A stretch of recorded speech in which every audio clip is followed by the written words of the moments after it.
Need your pressure washing supplies fast? PPW Express brings you top brands, always in stock, and a mobile app that lets you order in seconds. Enjoy same-day shipping on every order placed before 3 p.m. Central, 4 p.m. Eastern. Download the PPW Express app today.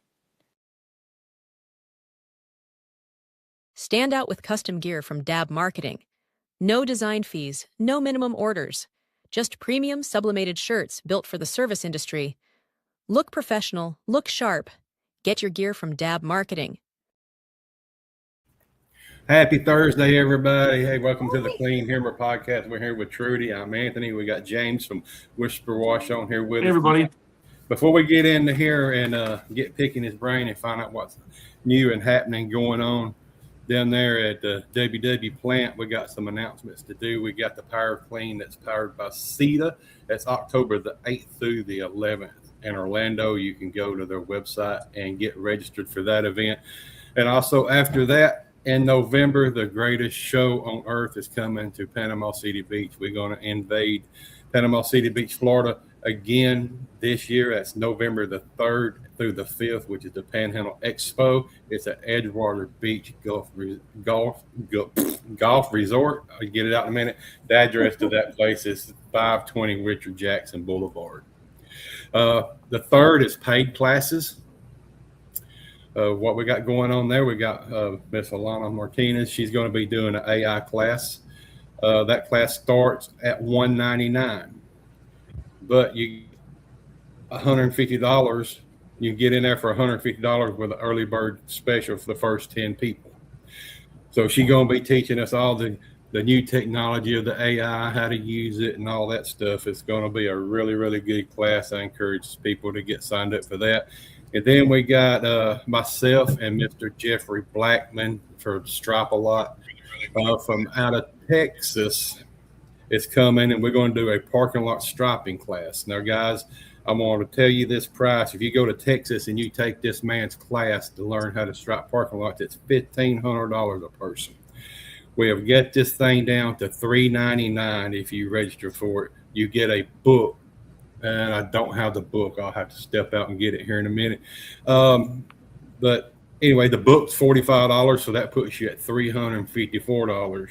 And then on top of that, the first 10 gets $50 off. That puts you at $304. So that's $300 for a $1,500 class, and then you're going to get lunch too. So get over to the panhandleexpo.com and get registered for this event. It's always an amazing event. There's always lots and lots of information to be given away, and it's free. All the information you get is free except for the 3rd. You pay for them classes, but it'll be well worth your money, because I know when you get in the parking lot striping, $399, you're going to make that back in one job. So just on a restripe, but we're going to get more into that a little bit later on when we get close to the show. But tonight, the man of the hour is Mr. James from down at Whisper Wash, some of the finest surface cleaners that's out here on the market. And did I miss something? Oh, no, that's great. Thank you for saying that. I appreciate that. Yeah. I seen the Power Clean thing come up, and I thought I'd done hit that. But no, we're not there yet. It's out. Now, Whisper Wash is the only surface cleaner we have on any of our rigs. That is what we use. We got it on the flatbed, we got it on the trailer, we got it on the skids. That's what we use. Anything from a 19 to the 28. That's what we got. They have been so far the best performing surface cleaners that I have put my little hands on. Well, I appreciate that. Thank you, Trudy. Now, question for you is, when did you start pressure washing? I'm just curious. I know you talked a little bit about that when I first met you. And yes. Again, it was so interesting that your name is the same as my mother, Trudy. So, yes. And I haven't heard that originally before, you know? So I've been washing 20 years. We started full-time in 2007, part-time prior to that. So it's over 20 years.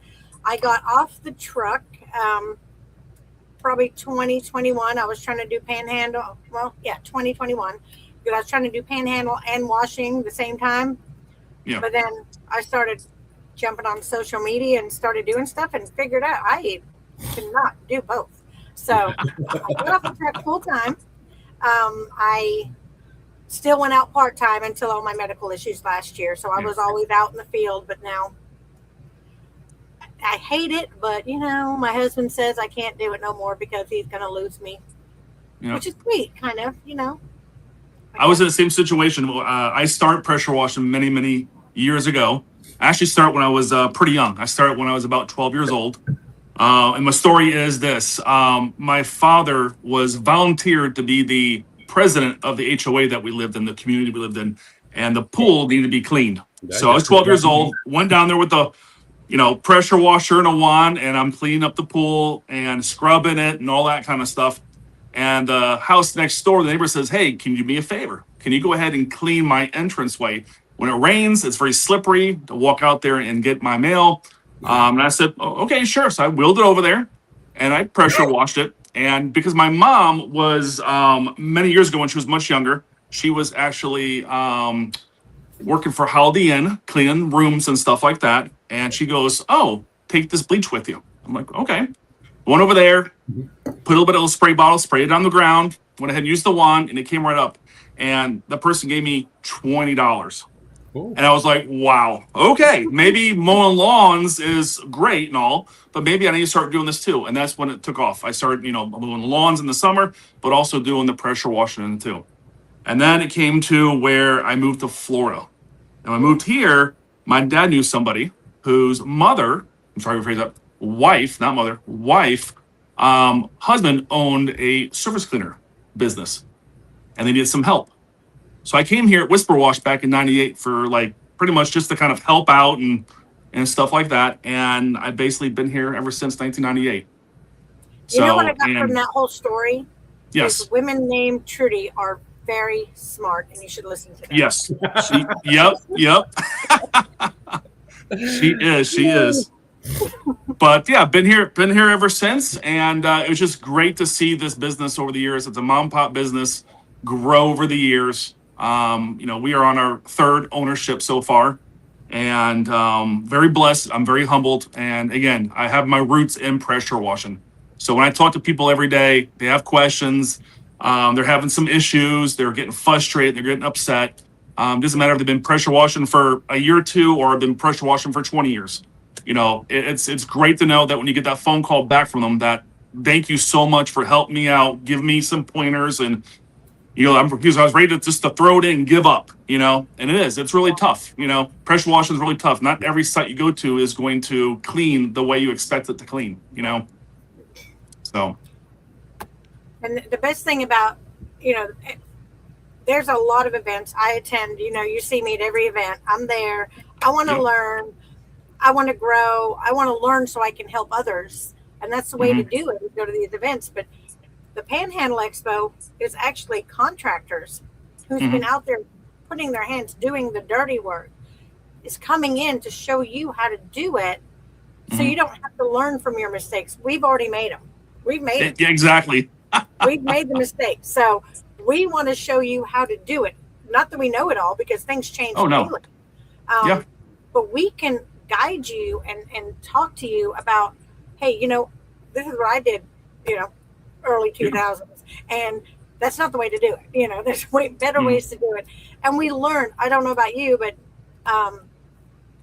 we probably had 50 different chemicals sitting in our garage because they're like, we tried it, it didn't work. But oh, well, that's not, but I don't know why we kept them.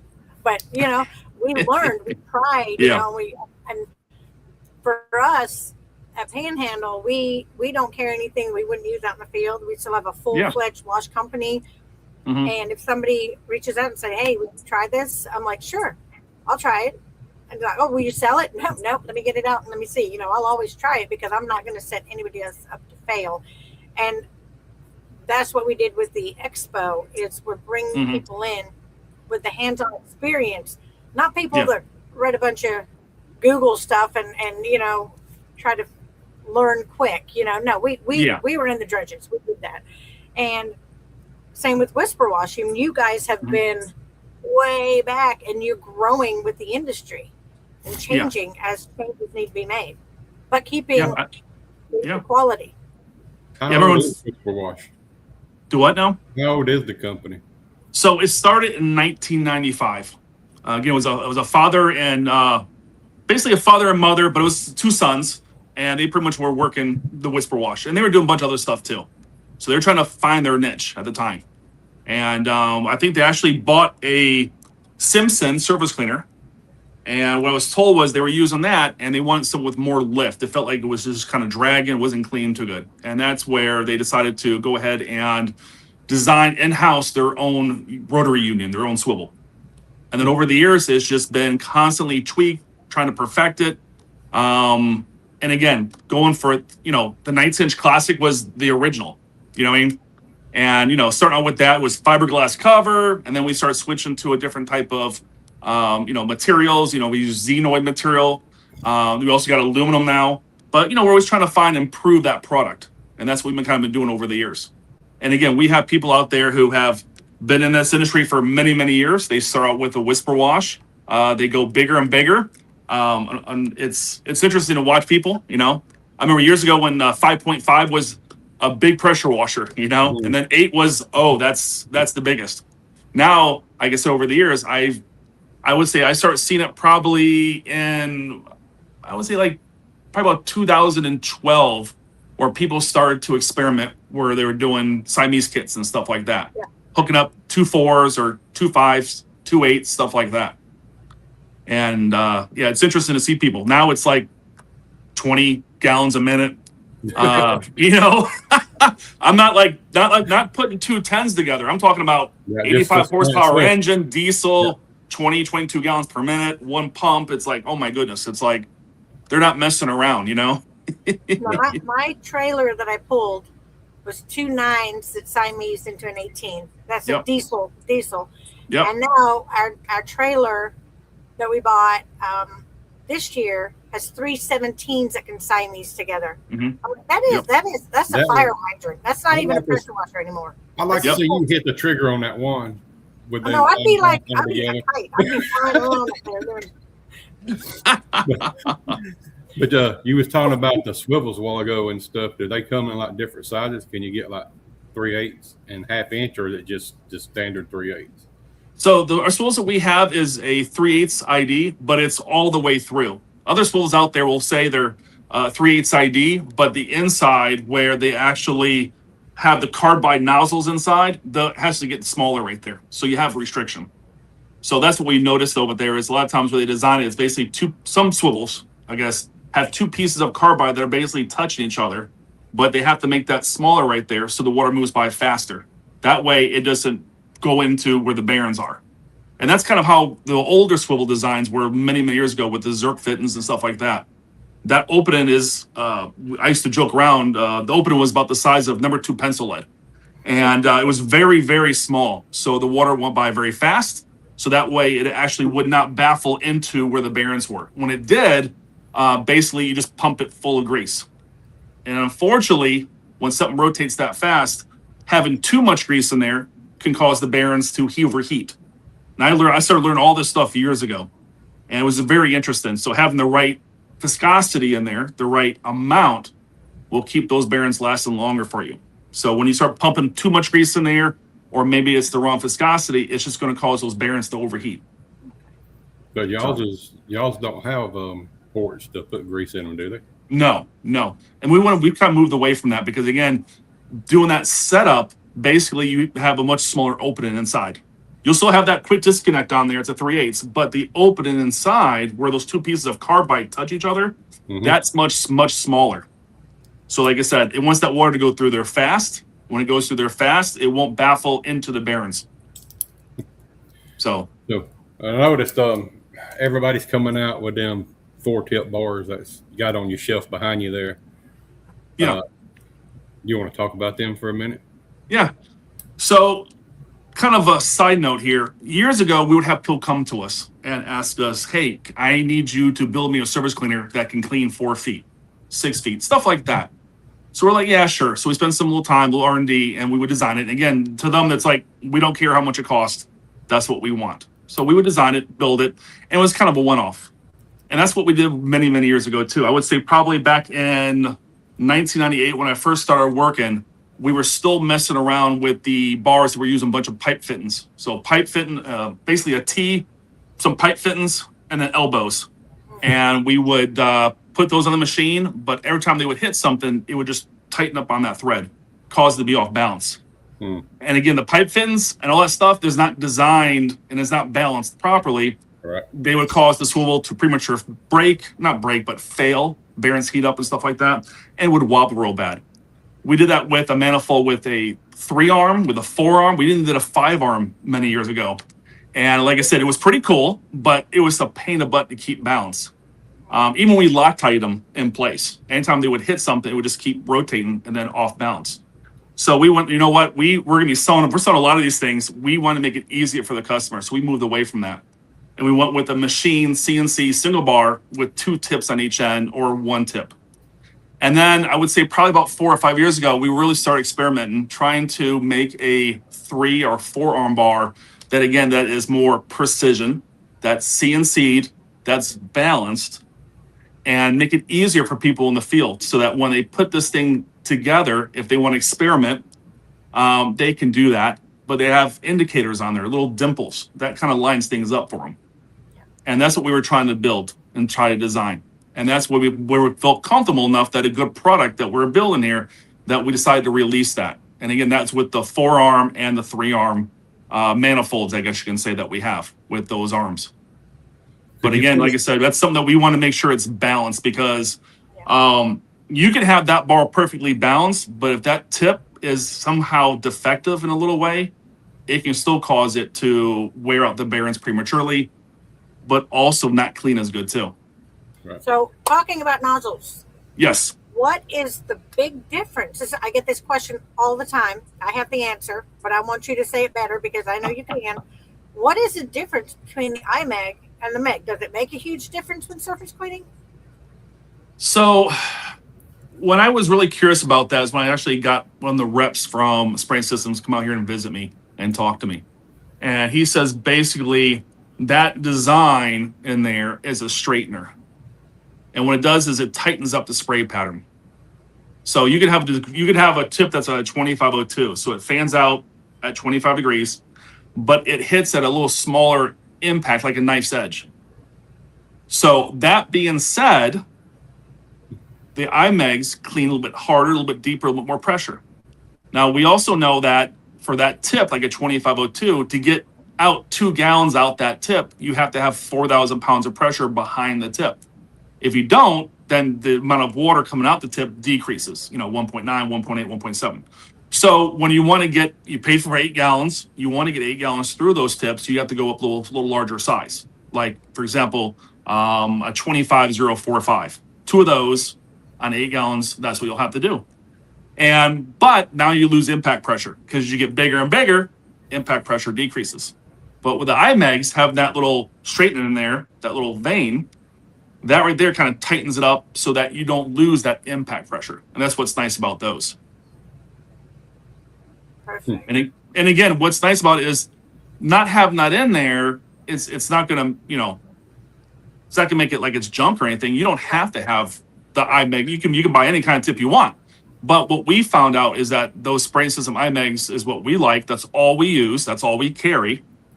And like I said, I'm really happy with the stainless steel ones that we're using right now. You don't need to waste your money and do ceramic. You don't need to do tungsten carbide. You don't do any of that kind of stuff. These tips work just fine. And again, with when you should replace them, I always tell people if they want to make it easy, you can just place them either on a schedule, like a monthly thing. You can go after how many gallons per minute you push through there. If you use hard water, you should replace them sooner than if you use some soft water, for example. I would say that a lot of people out there, I would say to them, see how it performs. If you feel like it's not cleaning like it should, especially if you're going back to that same location every 3 or 4 weeks, for example. I get guys out there who are pressure washing the same location every 3 or 4 weeks. Right. And they know what their time lot is. They get there at 9, they clean, they get it done. And, it should take 35 minutes to get in and out. Now it's taking 45, 55. What's going on? And a lot of times they just change their tips out and we're like, oh, that's all it was my tips, Yep. So being down here in Absolutely. Florida, Yep. we're sandblasting. You know this. We're sandblasting down here. There's sand on everything. Our dirt is sand. So you're going to have to change your nozzles out more frequently in these types of areas than you would in Kansas or Kentucky. Yeah. You know, it's not, you know, for as small of a price as it is to make washing more efficient, it's worth it to have your equipment top notch. You know, you wouldn't be driving your car around when it's transmission fluid leaking out because it's not going to perform, you know, to par. Yeah. Same thing with the washing equipment. This is how you make your money. This is your lifestyle. This is how you pay your bills. Take care of the equipment. It's going to take care of you in the long run. Yeah. Yeah. My next question I get from people, which we've talked about many times, is when they Siamese 2 8s together or 2 10s together, how can they make that surface cleaner perform for those two? I mean, is there the kit that you have that you can make it perform better for that more flow? Certain tips. I can say this is like swivels, whip lines, that kind of stuff. Yeah. So we started messing with that many years ago. Like I said, we started, like, as people come to us, they go, I got, 45 gallon minute machine. I need to strip the paint off this massive, huge oil container that's out there. And we got to strip the paint off it. I'm like, okay. So we designed, I think it was a 7 classic unit that was all staggered, 7 classics staggered. We put turbo nozzles on the bars. And this was, like I said, this was probably 1999, 2000. And we had about 40 gallons going through there. And we basically just took that paint right off. So they can repaint it, of course. And that's what we did with the turbo nozzles. You know what I mean? So we did that many years ago. So going to extremes like that, that's something I don't recommend. Yeah. But higher gallons per minute, you want to have, again, less restriction. And that's where it goes into play that you have, half-inch hoses if you're getting up to higher gallons per minute. I say anything over 10 gallons a minute, going through the handle, the whip line, into the swivels, all that kind of stuff, is do at least a half-inch hose instead of a 3/8. Okay? You're not going to see a night and day difference. Like, it takes you an hour to do it. Now it takes you half an hour. You're not going to see that. But it's where you have multiple swivels on there too. Because what happens is that they come out, you say you have a ground force, right? And you're doing 8 gallons and 10 gallons, just doing great. But when you start going higher gallons per minute, it'll cause that spray bar to rotate almost too fast. And then it really doesn't clean as good. And that's where you have multiple heads on a swivel helps, or multiple arms. And that's the same thing too. If you have a 4-arm bar and you're doing 12 gallons a minute, for example, on a 24-inch ground force, you're going to walk real fast with it. No questions asked. But what happens is that it cleans just the outside part, because that's where all the tips are located, all 4 of them. So what we tell people what they can do is they can actually take the arms out on 2 of those 4 and make it a little bit shorter. Because what happens that most people do when they walk 4, they stop, they overlap, they come back, they're hitting that area twice, maybe 2 or 3 inches worth. So having the shorter arms on there helps clean a little better in the center. And that's what we tell people, like I said, who are experimenting. Hey, you already have the X-Force.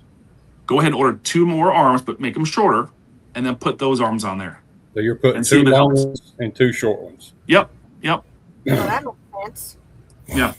And that's something that, like I said, that's nothing new. It's something we've done many years ago with our original, 4-arm bars that we had. But like I said, a lot of people back then didn't have 12 gallons a minute, It was rare, So, but like I said, that really makes a big difference.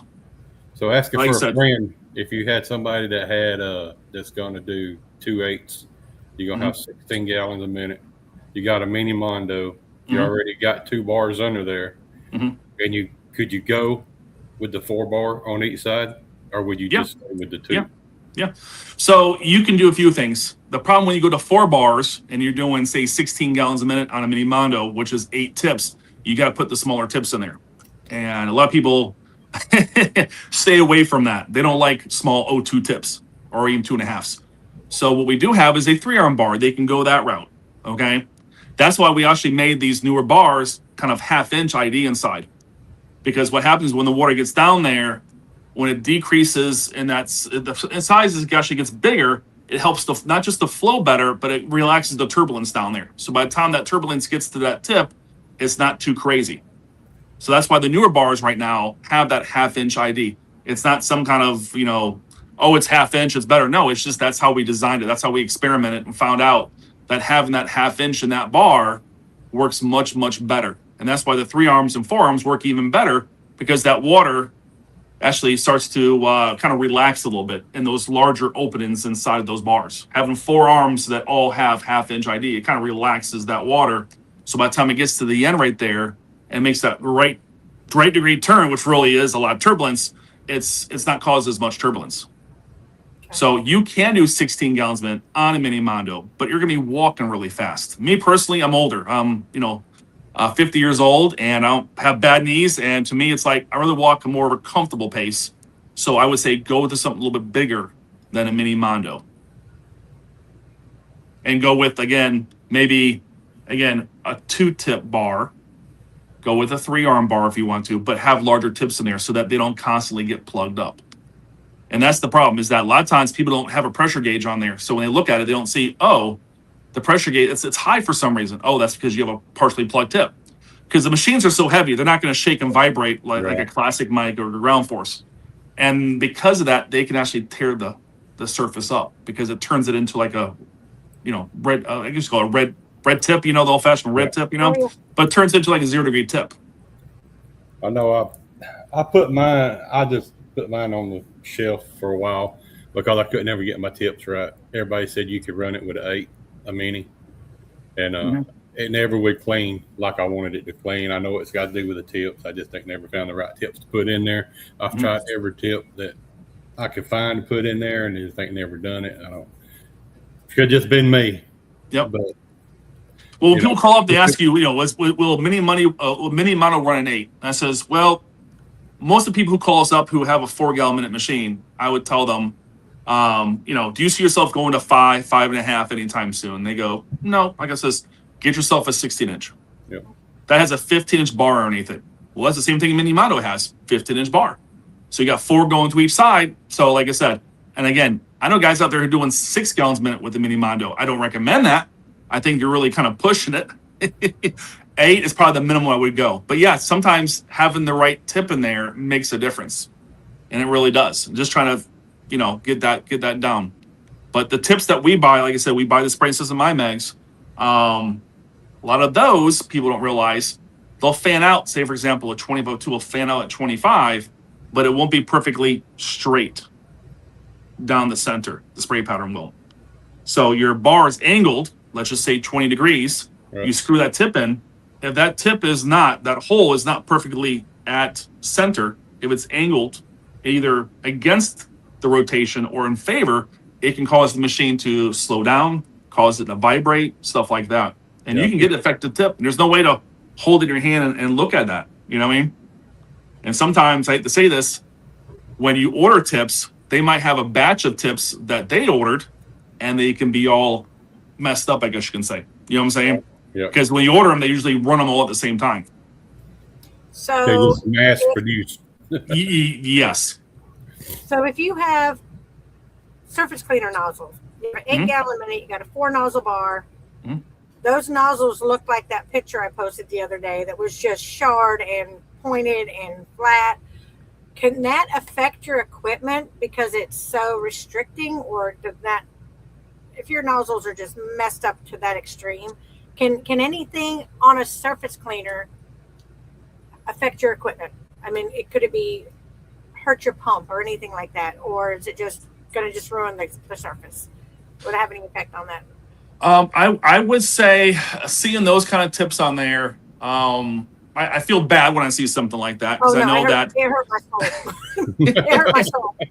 And the reason why it'd be like you're a chef at a restaurant and you haven't sharpened your knives in months. Yeah. Okay, and you're just tearing that meat up when you start cutting stuff. So that's how this is. I know that a lot of people out there, water's coming out, it's working. Yeah. But what happens over a period of time is how many times that person take those tips out and try to dig out anything that was in there. When they get in there and they mess up with that orifice, they damage that orifice, it'll cause it a spray pattern where and I don't recommend this, if you had your hand out in front of that tip far away and you can feel it just getting your hand wet, you would feel the intensity all across that fan pattern different. And sometimes you would feel it where it's a little bit kind of hitting hard, almost like I said, like a red degree tip, like a 0 degree tip. When you get that so close to the surface, it'll actually damage the surface. It won't clean as good. You won't get there and energize it and let go and then say, my job is done, to where you're getting it done. Used to get done in 20 minutes. Now it's taking you 25, 30, 35 minutes and stuff like that. So that's why it's so important to, yes, change your tips out when you see they're not cleaning like it should. Yes, if you're digging in there to get something out, you know what? If you really have to dig in there to get it out, just take that tip, put it to the side, and put a new one in. Because that will make a difference in how it cleans. And again, go ahead. Can I tell you that is not the worst bar I've seen? Well, I have had one come in with a razor blade stuck into the bar. What? And then Oh, yeah. Looked worse than that. I was just like, wow. I wish I would have got a picture. I saved it and somebody threw it away. I was so mad. I was going to do a video of it. But it's amazing. And then, the person that had that bar, we put a new bar on, got the right tips on there for them. Yep. They went to work and they came back blown away. Like it. Oh, yeah. Some gave them the best present in their life. It was Well, you did. Yeah. But it cracks me up. They order these bars, and they're expensive. I mean, there ain't nothing cheap this day and time. Yep. They put them on, and they get on Facebook, and they like, man, I just had this on here 2 days, and it come apart. Yeah. And that thing ain't going to just sit there and spin and just snap in two like that. I don't think it is. Is it humanly possible? Well, I can tell you this. I love to experiment, and I continue to do that. Years ago, I went ahead and I don't know. You probably had it. How long have you had a classic before, Anthony? No. Whisper Wash Classic. No. Okay. That's all I run. Classic. So Even the with older a style. Yeah, the older style classic we used to have a little brass adapter up top that would connect the trigger gun to the quick disconnect. And then we put a little set screw in there that would kind of hold that trigger gun in place. So I was curious, and I asked our CNC shop, can you make me a spray bar instead of being a 1/4 inch thread, female thread in the bar, make it a 3/8. And I went ahead and took that brass adapter, and I went ahead and screwed it in, and I was cleaning, and I'm not kidding you, within about 2 or 3 minutes, it started shaking real bad. I'm like, what in the world? And all of a sudden it stopped. And then when I flipped it over, I had a piece of bark caught between the cover and the bar, and the whole bar got bent. I'm like, what in the world? I'm thinking, okay, it's brass instead of steel. That's why. So I was like, oh my goodness, I just want better performance. You know what I mean? And and they said that brass piece bit in there, it did that. And then I went ahead and fixed it. Got a new brass piece in there and used it again. I'm using it, and about a month later, it breaks again. And I'm thinking, okay, the brass piece broke again. I got to use an easy out, get it out. And after the third or fourth time, I'm like, okay, this ain't working. So stop using the brass. I went to steel. Now, I wasn't breaking the brass no more, and it was lasting much longer. But again, if I hit something like a piece of rebar sticking up, or if I hit a corner, it would just shear the shaft. And when that happened was, because I know how to fix that, I just replaced the shaft. I don't have to replace the whole swivel. And back then, before the Series 3 swivel, which has that drop-in cartridge, it was a nightmare to repair in the field. But even here at the shop, it was a pain in the butt to repair. So taking the shaft out on this right now that we have, it takes 5 or 6 minutes just to press the old shaft off, press the new one on, and then be back in the field. But like I said, I wanted better performance. But because of that, it made it weaker, and I didn't care for that. Now, the thing with this, when people are out in the field, I hate to say this, if they have them, I would say this, employees, you can find some good employees, and sometimes they'll come to you and go, it just broke the cover. It just cracked. I didn't hit anything, and you're going to get that kind of stuff, But the main thing is it repairable? Is it whole machine of loss? No. Is it something that you can get the parts ASAP? Is it where you call up, they're like, we're out of stock, it's going to be a few weeks, and it's like, you need a machine now. but you have those parts ready available. And that's probably the one key thing I would say that I've always made sure when I was working here was that we always have those parts available. So if a person does call up and they say, yes, my cover cracked. Well, how often do you have this problem? Oh, I go through covers every year or two. I'm like, how about we do aluminum cover for you? You know, something like that, you know, something a little more durable, you know? And the same thing with the bars. You know, you want performance, 3-arm, 4-arm, they're great. If it bothers you that the arms break because when you know it hits something for how fast it's rotating, the arms break. Well, we have parts for that. But if you want something where it's a lot more durable, where again, your guys are out there, you know, pressure washing and they're hitting something, and you want to make it durable, stick with the legacy bar. That's what we basically brought back, was the legacy bar, the single fashion kind of old bar. You know what I mean? Because like I said, it's unavoidable. And I told the people that, and Trudy knows that, and you know that. It's unavoidable. There's no way in the world you can go out there and clean and never hit anything, or nothing gets sucked up underneath, you know? Yeah. That happened to me. I was going to say this before you even said what you said, is what I respect about Whisper Wash is this is all you do. Yeah. This is it. You don't go build machines and make pumps and make new guns and do that. You focus on the surface cleaner and how to make it more efficient for the contractor. And I don't see a lot of companies doing that. They say, oh, wait, there's money to be made here. Let's divert. But you guys are staying on track. You are focusing on what's important to us. Yeah. And for me as a washer, I appreciate that and respect that as you guys as a company, because you're not looking at the dollar sign. I mean, obviously you got to make money, but you're not pulling strings and then taking away from what's important to you guys. So thank you for that. As a washer, I appreciate that. And no, our pleasure. And I've never not called and got an answer. I'm like, hey, James, I got this issue, and you'll talk me through it. We'll send pictures. We'll go back and forth, and we come to a conclusion together and a solution. And thank you from the bottom of my heart for that, because that means a lot. You're welcome. As a contractor, it means a lot to me to know that you have our back.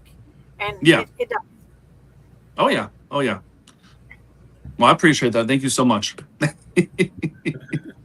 Yeah, those are the best phone calls that we get. Like I said, are the ones probably, like I said, they were having some difficulty with something, you know, and they call you back. They're like, "Thank you so much for guiding me, give me that direction, doing this, doing that," and just hearing that, just like I said, that makes my day.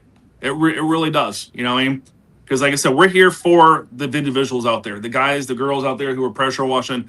You got so many couples out there that are pressure washing together, husband and wives. You got families, father and sons. I have a few daughter and mother teams out there that we've talked to over the years. You know, it's really family oriented. This industry is, you know what I mean? That's why I've noticed over the years. It's really family oriented. It's really nice to see, you know? So what Anthony just said is buy one, cry once, because even though your surface cleaners are a little bit more expensive than others you can find, I've seen them on Temu. I don't know. I don't think I'd ever use one of those. But they are out there that's higher. They are. But, you know, like I've said, I've always used Whisper Wash. I've had a 19 on my truck. Anthony knows I show him my little equipment every time he comes down. I'm like, look, it's still here. I went from a yellow classic to I got the blue extreme, and I love it, but I don't have to worry about it. You know, if one, like you said, one part fails, it's an easy fix. You know, it's not catastrophic. I don't have to replace my whole surface cleaner every year. It lasts for me for years and years and years and years. So buy once, cry once. You cry once, but you don't have to keep buying. So thank you, Anthony, for saying that. But I got a question for you. Yeah. What sets Whisper Wash for surface cleaners apart from any other out there? What do you think makes it? Everybody says it's the best. I'm the best. Of course. I got the best. I got the best. You know, everybody's got their preference. I mean, it's like buying a Ford or a Chevy. I was about to say that. You just read my If you like that's Ford, how I grew up. Ford, if you like Chevy or Dodge, you're going whatever you like to buy.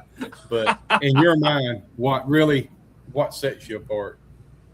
what sets us apart, I would say being that we have everything in-house, that gives us the ability that if there's any issues out there, we nip that in the bud quick.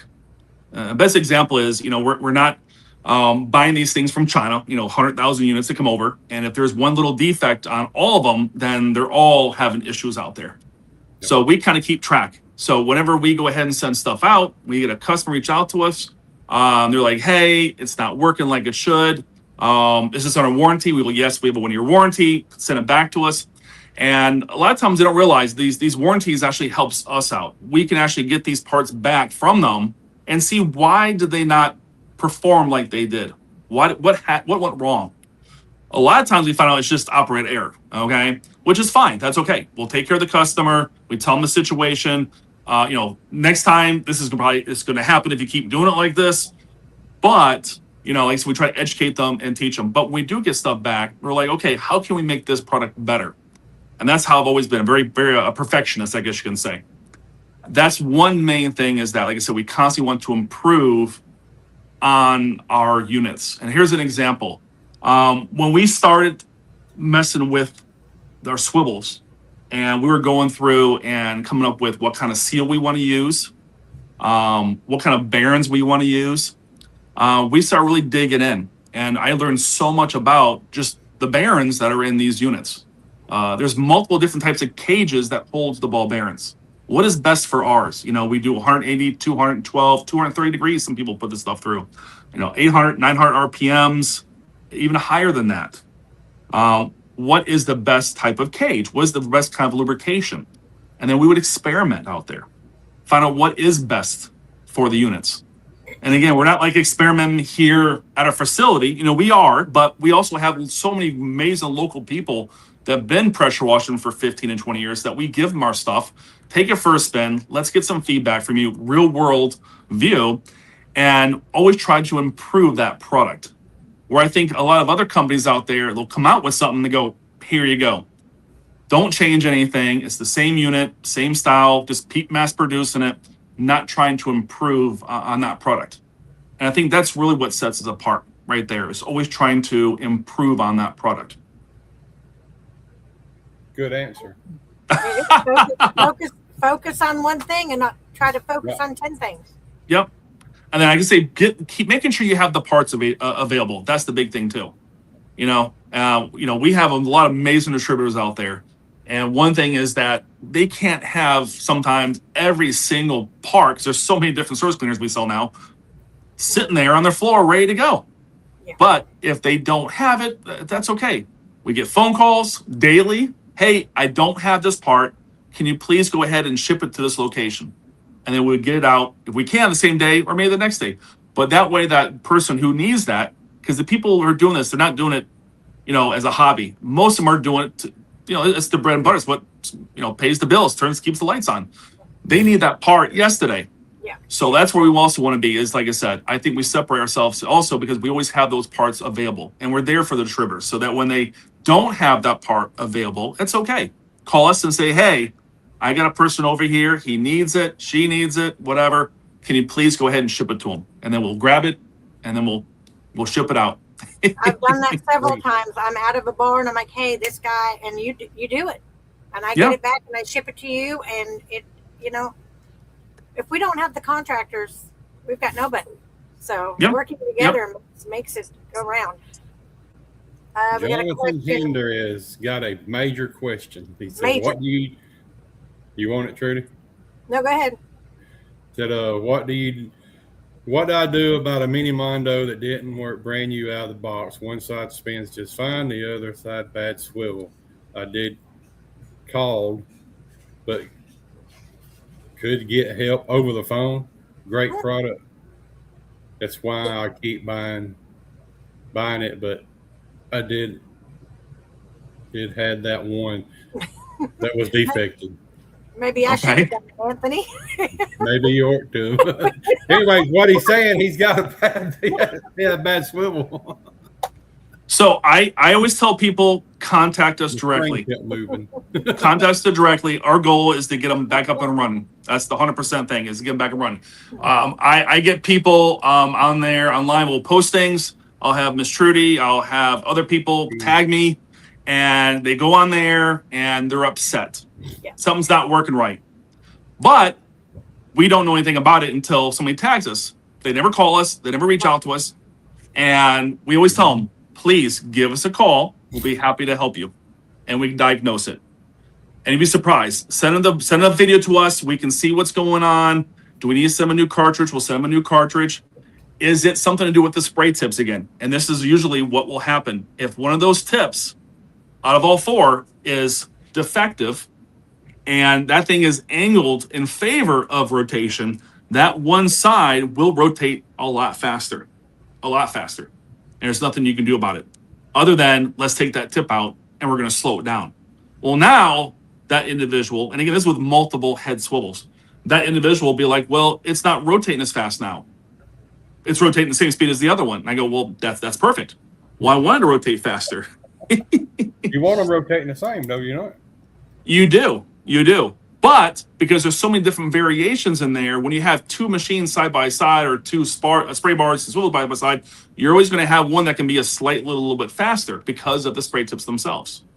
So what we do is we try to diagnose it. We'll tell them, okay, go ahead and let's see if it's the spray tip itself. Let's go ahead and just swap the bars.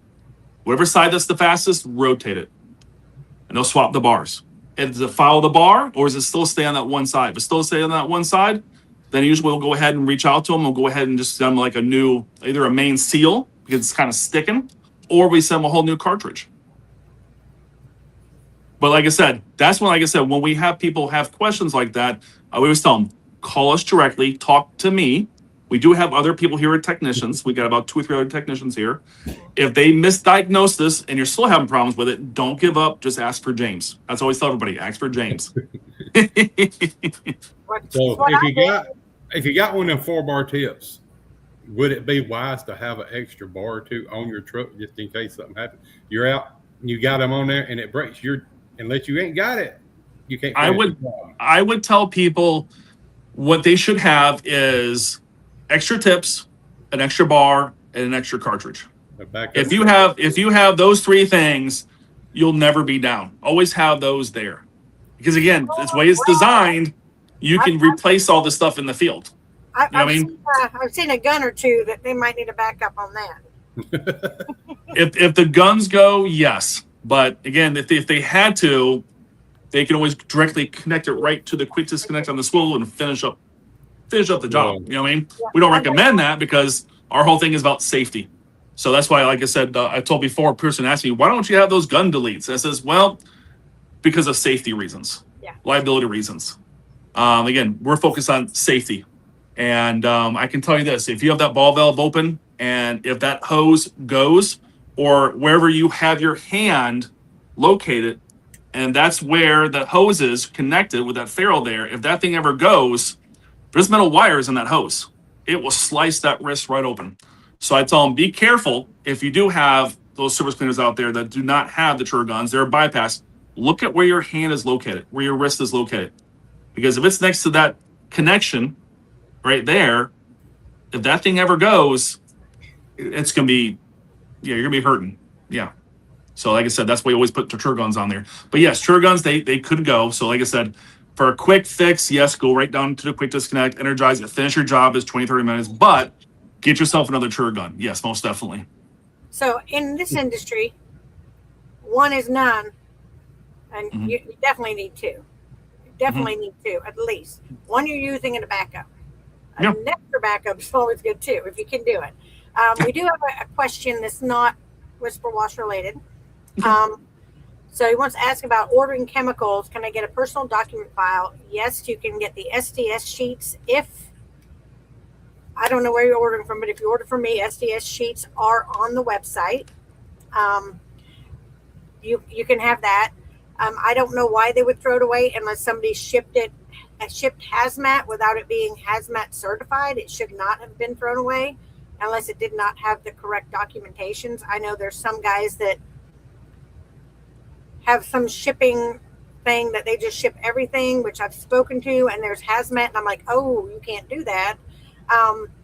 And hazmat cannot be shipped on the airplane. So if it's going on a plane, you cannot get it. So there's chemicals that cannot be shipped on a plane for safety reasons. So if they're not shipped correctly, they will be thrown away. So make sure you know what you're ordering. If you need questions, Shane, call me. Well, you message me all the time, but I'll answer them for you. We do ship hazmat, dangerous goods, limited quantities, all that. I ship out of the country. So I know what needs to be done on that. So if you have questions, I can answer those for you. But yeah, that's chemicals is a whole other thing. Oh yeah. We got chemical guys in here in 2 weeks, so I'm excited about that. Or next week. Is it next week? Next week. Sorry, I forgot last week got canceled. So yeah, next week we got chemicals. So Shane, show up next week. We got all your answers. But anyway, back to you, James. What those hippos, man, those hippos are big. So I know I sold a 6-foot one, and they pulled it out in my parking lot, and I'm like, I could use that as a bed. I'm 5 foot tall. I could lay in there. I could use that as a bed. What is the largest commercial surface cleaner you've got right now that people can just go and buy? The big hippo. That one's 8 feet. So we have people buy that and just mount it on a rider. Pretty much is what they're doing with that. We had one bought that. And when they built it, again, this is like I said, we build these things a lot of times because that's what they want. And we're like, you know what? Maybe the masses want it. Well, let's start offering it. We had a person who wanted one. He goes, can you make this Mondo twice as big? And I go, of course I can. So we went ahead and we built it. We brought it out to him. He had, I think it was 4 12-gallon pumps hooked up to it. So doing 48 gallons a minute. And yeah. Shane's got more now. He's got 317. So then I'm mathing in my head. I think it's a little bit more, right? Do what now? I said Shane's got 317. That's a little bit more. Yeah, that's up there. Yeah. I know. Yeah. He can't. The only thing he does small is his wife. I'm just saying. Everything else, he's gotta But yeah, so they're doing this, this big hippo, and he's doing 48 gallons a minute, 4 12s. And I'm like, oh, okay. And then he told me, sent me the video, and he showed me, he goes, this is great. And he goes, one note. Actually, only 3 of the pumps are working, so it's only doing 36. And I was like, wow, you can clean that fast? It's only doing 36? And he goes, wow. Yep. So he goes, maybe I don't need this extra 12. And I go, nah, still hook it up with the other 12, See what it does. Exactly. But no, that's what we had over the years. Person calls up, they go, I have a 4-foot sidewalk, residential, I have HOA, I'm getting paid $23, $24 a driveway and a sidewalk. I got like 400 or 500. I will make this where I can just walk down the driveway, up and down quick, the sidewalk, keep moving. And I want to do 16 gallons a minute, 2/8. And that's what he hooked up. And he was out there cleaning this. And I would say he did a driveway that can hold 2 cars wide, 2 cars deep, the sidewalk probably about 20 feet or so, 25, 30 feet. And he had that done within about less than 2 minutes. And they're out there cleaning that pretty much yearly. You know what I mean? And I was like, there you go. That's why we start coming out with 5 foot and 6 foot. So many people out there are cleaning to where that 5 foot, 6 foot, that's what they need. Not because it's just bigger, but because they want to do that one pass. You know how many laps I'd be doing that with my 19-inch? I have the energy. It'd take me a long time, though. That's good. So big or small, rule of thumb is what I have heard, 4 inches per gallon. Okay.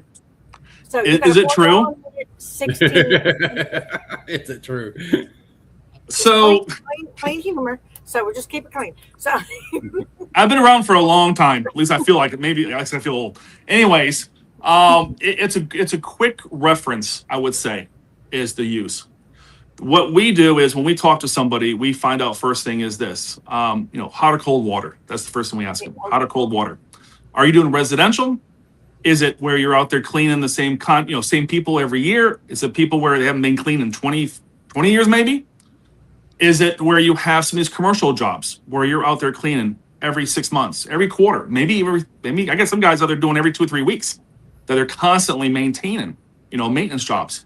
You don't have to have as much impact, go with a larger tip. Make sure you got full gallons per minute hitting the surface. And as that bar rotates, you only need one hit to clean it. If it's real dirty, you got to slow down. You got to have multiple hits cleaning. So again, the rule of thumb, a quick way of doing it, but we'll ask people all those questions.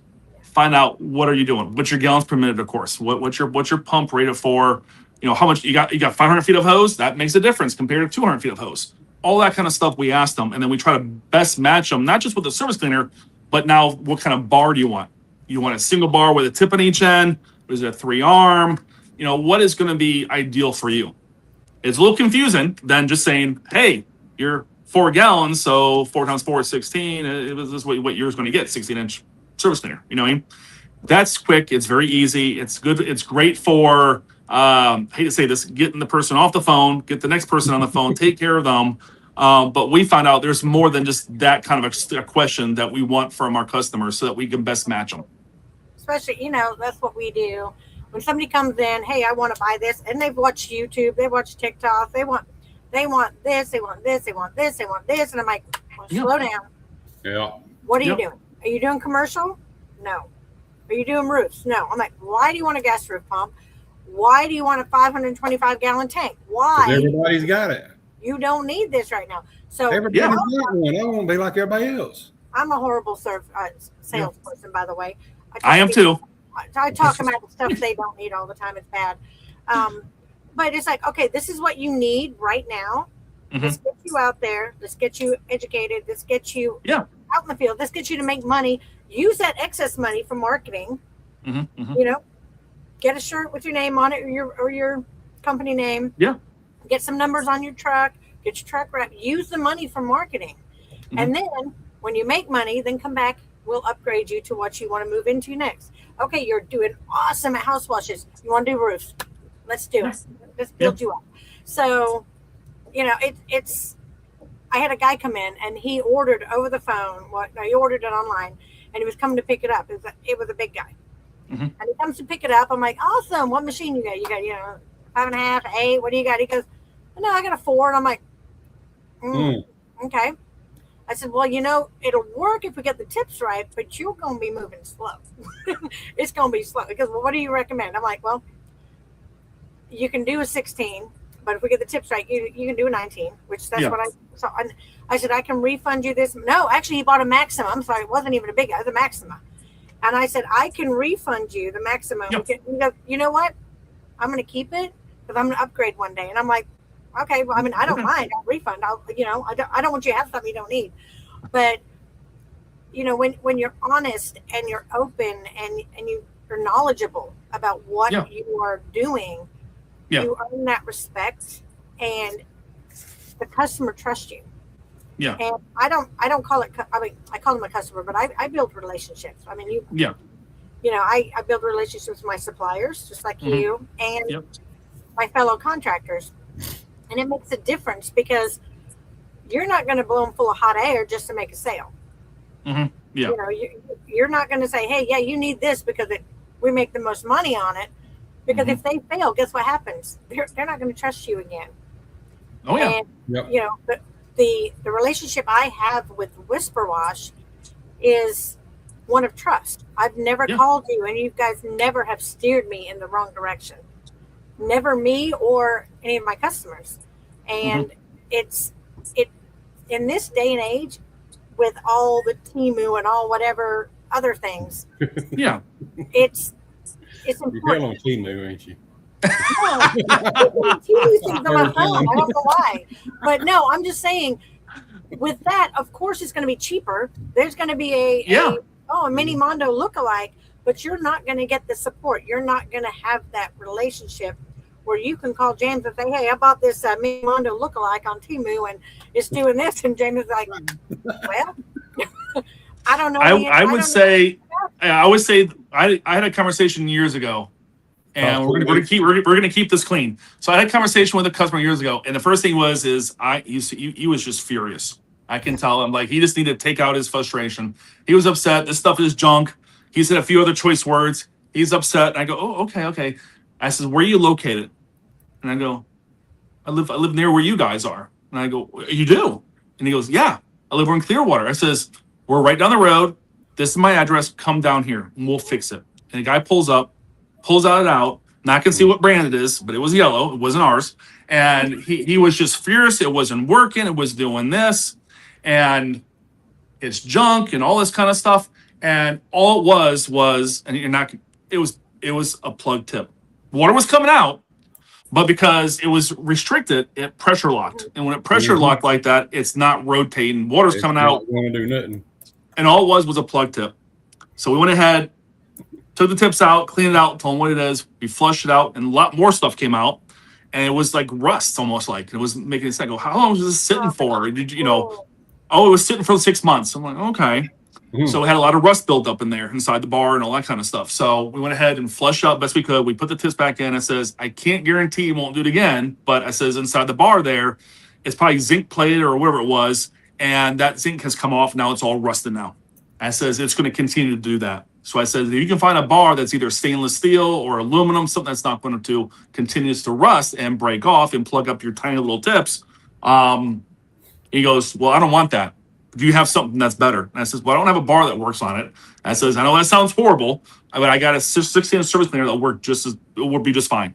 So he goes, can I trade it? And I says, well, I don't do trades. But I said, you can maybe sell it, or maybe you can have it as a backup. Like you said, Mr. E, always have a backup. Yeah. And that's what he did. He went ahead and got the 16, took off with it, and haven't seen him for 3 or 4 years. He came back, needed some more tips, needed a few things, and he says, never had a problem, no more plug tips. I'm so happy. I'm like, okay. All right, let me do something real quick. Unless you got something to say, Anthony. I got a question I want to ask. Oh, okay. All right. Then after that, I'm going to give you a flash quiz. Go ahead, Anthony. All right. James. Yes. You're going to be in Panama City Beach in November? Oh, yes. I would like to be in Panama City in November. And I can also maybe take a little road trip to New Orleans. We can do that. It's on the way. Yeah, I know. Yeah, just go past Panama City, hit New Orleans, and come back, and there you go. So y'all be interested in coming to the show and setting up a booth? That's something. Like I said, I'm talking to the owners. I'm trying to see what we can do. Unfortunately, I am extremely busy, and I'm not going to kid you. Some days I can forget what month I'm in because I'm just nonstop going. But somebody else like that. Do what? I know somebody else like that. She's in the top right hand corner. I don't know. I mean, I like his mama's name. I think I like James to be there. I don't know. Like I said, we there's a lot of different events. I know that I am talking to the owners about going to, and we just started doing that just recently. With previous owners, we went to a few shows, maybe 1 or 2, but we really not got invested. With the new owners that we have, they are gun ho. They are wanting to go to these shows. They want people to learn about our products, not just see them and touch them, but they want to learn, get educated about a lot of this stuff. And that's why I like going to these things. And again, like I said, the last show that we went to, the PWNA, that was really interesting. That was, like I said, so many people asking questions, and sometimes it's to them, it's like you tell them an answer, and they're like, "Oh wow!" And I'm thinking, man, we got to get out there more often and talk to these people. So again, that's something like I would like to be in Panama City. I admit that I would like to be there this November. We would love to host you. Yep. Flash, before we go, I know we're out of time, but if somebody's surface cleaning and there's swirly lines all on the concrete, what does that mean? Slow down. Swirly lines? Yeah, swirly lines. It looks like a coil. I don't know. Maybe their tips are perpendicular with their spray bar. No. Most of the time they're clogged. Yep. Or they're going too fast. Mm-hmm. Or their nozzles are not correctly lined up. Yep. Probably most of the time you're going too fast. Yeah. Or you're not. Any variables. Check it. Because we run into that a lot. Just get in a hurry. Oh yeah. So we clean McDonald's. We're out there after midnight. It's getting 1, 2 o'clock in the morning. You just want to get done.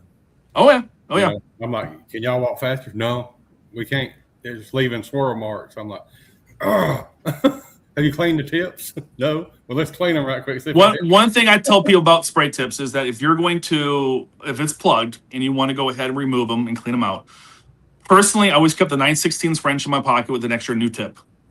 When I got that tip, I went ahead and what I do is I take the ball valve and I'll go ahead and just rinse off around the tip. Because a lot of times when that thing rotates in the back edge of that tip, it will actually swirl and it'll get sand pocket back on the back part of the tip. So if you take the tip out and say you clean it out and put it back in, you'll actually push that sand back into that bar, into the threads. So rinse that area off, take the tip out. If you can't unplug it, always have that 9/16, of course, in your pocket. That's just how I've always been, and an extra tip. If you can't blow it out, you can't knock it out, put that tip in your pocket, put a new one in. Of course, you flush the bar out. That's where we have that quick disconnect on our swivel right there. We're not like tied into the swivel. So you can take the whip line off, go right into the quick disconnect, flush it out, the bar, and then go ahead and put that new tip in, and then just continue cleaning. And then maybe later that night when you get home, mess with it, unplug it then, you know? All right, next one. Don't make me answer this one. Come on, James. You got it. Your surface cleaning. Mm-hmm. And you got 2 solid white lines on each side of their path. What's going on? What's going on? Well, you got 2 options. Either you're edging, right? Or it's not clean good in the center. Yes. So you're not cleaning or you're over cleaning. Well, if you go ahead and you stop, overlap, and you come back, and if you go ahead, for example, if you post treat and it goes away, you're not cleaning very good in the center. But if you're edging, you can post treat all you want. Yeah. And those lines will still be. Now, this is the thing. It's wet. You see them. When it dries, sometimes they go away. But every time you drive by that location and it's raining outside, you're going to see those lines, and it's going to drive you crazy. It'll drive you crazy. So what about, one more thing, we're talking about clog tips. What about, I'm the surface cleaner queen. That's what I do, flat surfaces. I could keep you on here all night. Yeah. So what That's why I gotta come up to see you in November. Yeah. So inline filters. We put filters. Some people have them on their gun. I don't. I have it right there at the quick connect with the swivel. Do you recommend that or do you not for like flow restriction or anything? I will tell you this. The biggest pet peeve I have is when people come to see us and the machine's not running like it should and the filter is just plugged up, clogged up. And that's all it was. Yeah. They don't maintain the filters. So, well, if you have a problem with plug tips, yes, go ahead and put a filter in there. Okay, especially if you're getting from the hydrant, you should already have a filter already going in from the tank to your pump anyways. But anytime you're switching out from your lance or from you're just using your ball valve and going back and forth with your your surface cleaner and stuff like that, I have had where people will take their wand and throw it into the grass because they're cleaning the surface, and they'll get a blade of grass in there and they'll plug up and the tips bind. It's a V pattern. It looks great, but it's restricted on that one side. And they take it out and there it is, a piece of blade of grass in there. And that's what it was the whole time. That's why it's shaking. That's why it's not cleaning very good. That's why it's, striping. You're moving too fast, because there's no water coming out of that one side really. So like I said, that right there alone for the filters, if you are conscious and you actually check them and you clean them, they're beneficial. Yes. Will they restrict? Of course they think. Everything's going to restrict. If you want to, just take your ball valve and connect it right to your swivel and bypass your whip line and your trigger gun. Everything's going to, but then that's a safety thing. You know what I mean? Same thing with cars. You can take your car and you can soup it up all you want and take it to the track and do test and tune on it. But again, if it's not designed for that much horsepower, what's going to happen? Mess up the rear end, You don't want to be doing that kind of stuff, I don't want to bend over all that time to take my ball valve off of my swivel. People do that because they're like, even the whip line restrictive, because you got the 2 little ferrules of connections on the end, and that's a restriction there. And it's like, oh my goodness, it's like, and they're doing 1/2-inch hoses, and they're only doing 8 gallons a minute, and they're only doing 100 feet, and that's what they want to do. And they keep moving their vehicle because they don't want to do 200 or 300 feet of hose. And it's everybody. Some people out there are just so worried about restriction, and the end of it, it's only going to save you maybe 5 or 10 minutes. It ain't worth it. You know what I mean? Yeah. So I'm going to tell you how I check to see if my nozzles are clogged, and you can tell me if this is not the safest thing you've ever heard, because it's not. But turn it upside down, match your trigger. No. I hold the bar. I hold the bar. She just said right there. Yeah, she holds the bar. I hold the bar and let somebody else pull the trigger, but I'm too short to reach both. So I'm like, here, I got this, pull it. And then I see, I mean, is that how you check it, or am I doing it very well, I know if I let go of the bar. You just answered your own question, yeah. Is there a better way? The question is there a better way? Yes. Okay, what is it? Yes. What you can do is, again, this is why we have the quick disconnect on the swivel. So we have quick, easy access. Take your ball valve down there, and what you're going to do is you're just going to turn it just a little bit. If it goes a little too far, back it off. And then the bar is going to start rotating real slow. You're only going to have maybe 100 PSI coming out. And then you can look at the spray pattern. See if it looks defective, like it's messed up, it's all crazy and wild. If it is, it's rotating slow. Take the ball valve, go ahead and turn it, knock it down. And that right there is the safest way probably to do it. I don't recommend 9/16 wrench in there because, again, if you flip it over and try to do a 9/16 wrench, if that thing pops out because it's kind of locked in there, it can pop out and go flying. We don't want that.